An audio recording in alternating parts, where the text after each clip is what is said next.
Hi, welcome back to another edition of Cosmetic Laboratory. My name is Mary. And I'm Kim. And today we're going to be making one of our very favorite products. It's our Anti-Aging Calendula Night Cream.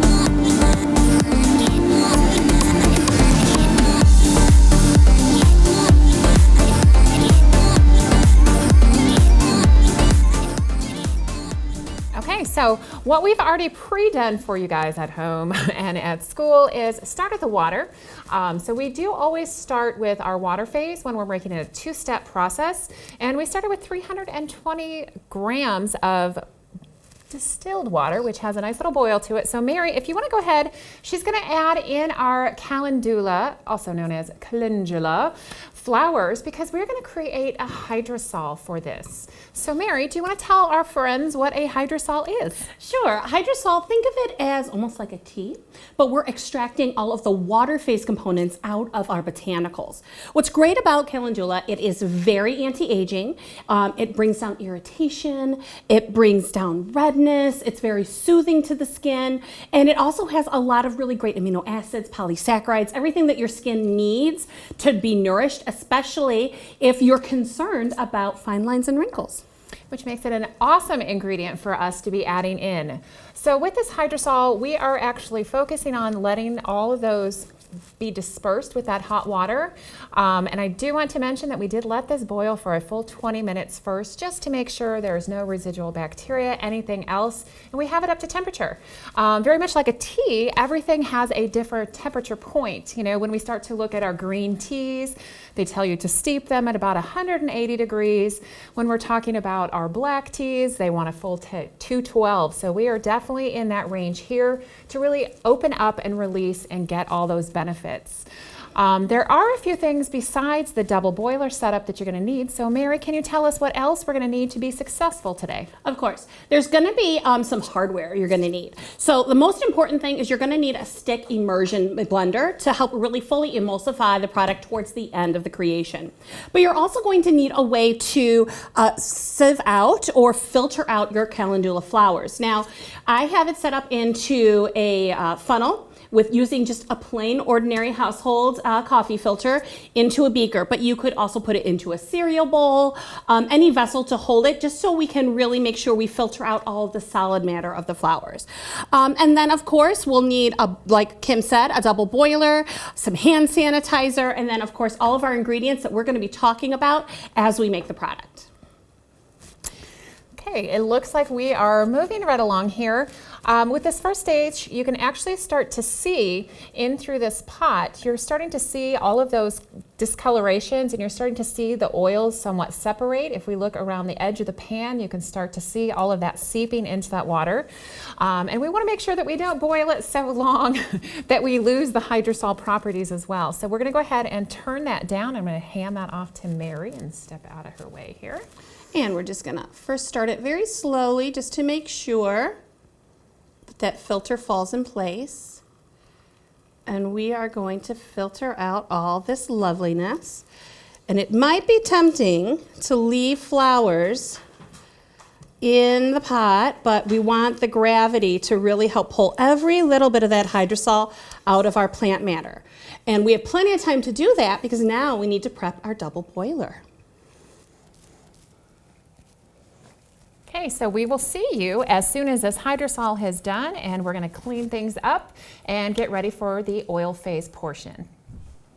Okay, so we are ready to go here. We have our double boiler boiling once again. You can see our hydrosol is steeping over there, and we're going to start off with our oil phase. So Mary, we're going to start off with some cocoa butter. So do you want to tell them about our cocoa butter? Of course. We all know that cocoa butter is a really rich, non-pore clogging butter that we get from the cocoa plant. And as we all know, it is not just great for stretch marks. It helps with the building of collagen and elastin within the skin. So by doing that, what it does is it's going to help our fibroblasts, our cells and the dermis that make collagen and elastin super happy by giving them all the nutrients that they need to create more collagen and elastin to create that nice anti-aging lift to our skin. So this is a very nice part of it. If you guys see, it's melting down very nicely, turning to liquid, very much like you would see with our cold pressed coconut oils and things do. But it is also not just a functional, but a performance ingredient. So we're using it as the base. So one of the next things we're going to be adding in is our avocado oil. I absolutely adore avocado oil. Again, it's a non-pore clogging oil that will penetrate to about the granulosum, so you get really good penetration without any pore clogging. High in antioxidants, especially vitamin A, great for tissue repair, and it also helps prevent TOOL, that famous transepidermal water loss. Helps prevent that dehydration, again, protecting the skin from irritation, dryness, and keeping those fibroblasts really happy and healthy. Okay, next up on our list is our ever popular ricinoleic acid, commonly known as castor oil. So Mary, tell us about castor oil. Castor oil, in my opinion, gets a bad rap. You always think about it as something you take when you're sick, but it has a thicker viscosity, but still totally non-pore clogging. It is really great, again, preventing that transepidermal water loss, but also pulling other ingredients down into the party. So again, it's not just functional, it is also active. We're going to go ahead and add our always misinterpreted vitamin E. Oh yes. A lot of people think that vitamin E is a preservative. It's not. We all know it's an antioxidant, so it has those great anti-aging and protective properties, but it's a shelf life extender. So while used by itself, it's not a preservative, but it helps your product last a little bit longer on your shelf. And we're talking about preservatives a little later in the formulation. Okay, my next thing that we're going to be adding to the mix here is our grapeseed oil. Grapeseed oil is actually considered a high potent antioxidant. It's one of the best antioxidants out there. Again, non-pore clogging, deep penetrating, but it really helps prevent damage from free radicals that can cause that premature aging. In fact, it's one of the top 10 antioxidants that we can use on our skin. Okay, the next thing we're going to be adding in is emulsifying wax. Again, so many of the things that we've been talking about have been on the scope of both functional and performance. And this one's kind of getting to just one of those functional ingredients here. It's really going to help hold our oil and water phase together to give us a really unctuous emulsification when we make our emollient cream. We have one more ingredient. This is going to take just a minute to blend in. I did turn the heat down just because it was working very rapidly.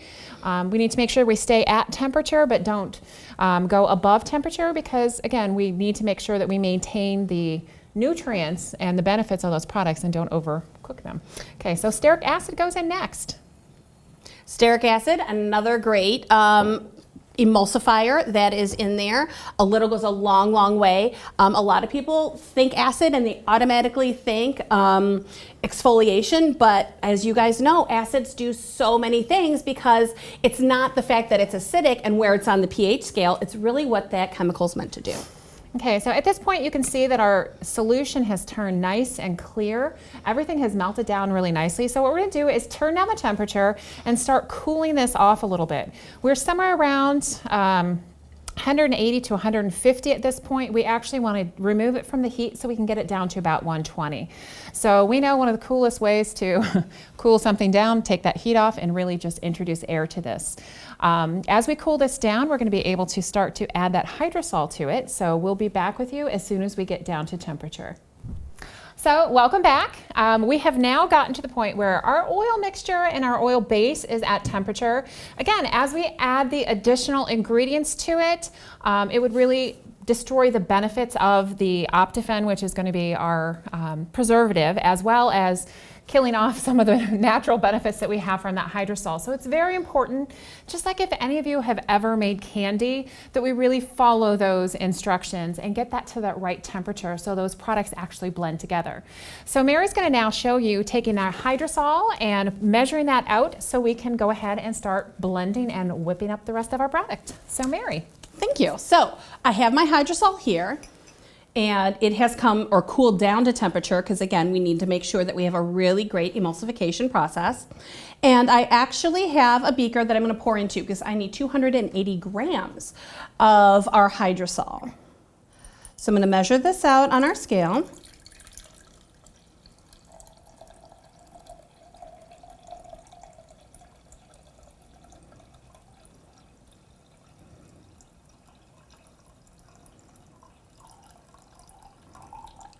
And there we go. And so now what we're going to do is we're going to first start with gently adding our oil phase into a fresh bowl. The reason is we want to make sure that when we use our emulsion stick blender that we do not have product spraying out of the bowl. So it's better to have a larger container than not. And then I'm going to gently, just off to the side, pour in our hydrosol so we don't shock that temperature change. You'll see it's starting to cool a little bit. So now the next thing we'll do is we're going to take our immersion blender. If you notice at this point, you can see the separation of the two products. Again, we've combined oil and water. So that's the important part of having that immersion blender, but also having that emulsifying wax there to be able to start pulling those two ingredients together.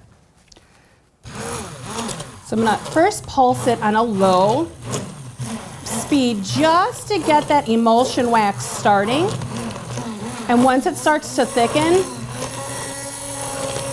I can really keep it on because I know it's not going to be going all over the place.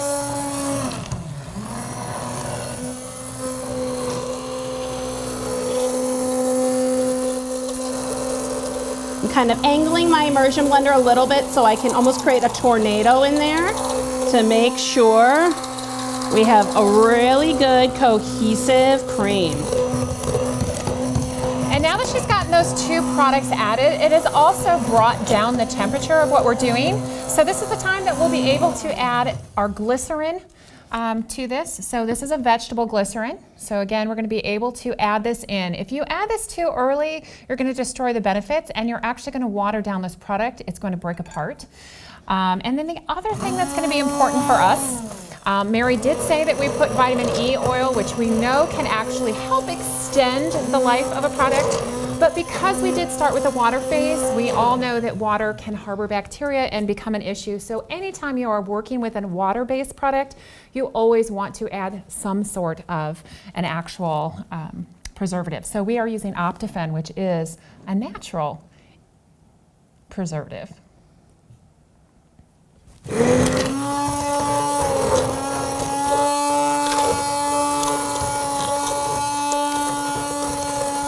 I'm just making sure that I really mix it in well into our emulsion so it doesn't separate on us. It's not just temperature, it's also making sure we emulsify it long enough. And you can see just by adding that glycerin, that little bit of extra humectant, it's really lightened the formula. It's not just the air that's being added. Just getting my edges really well.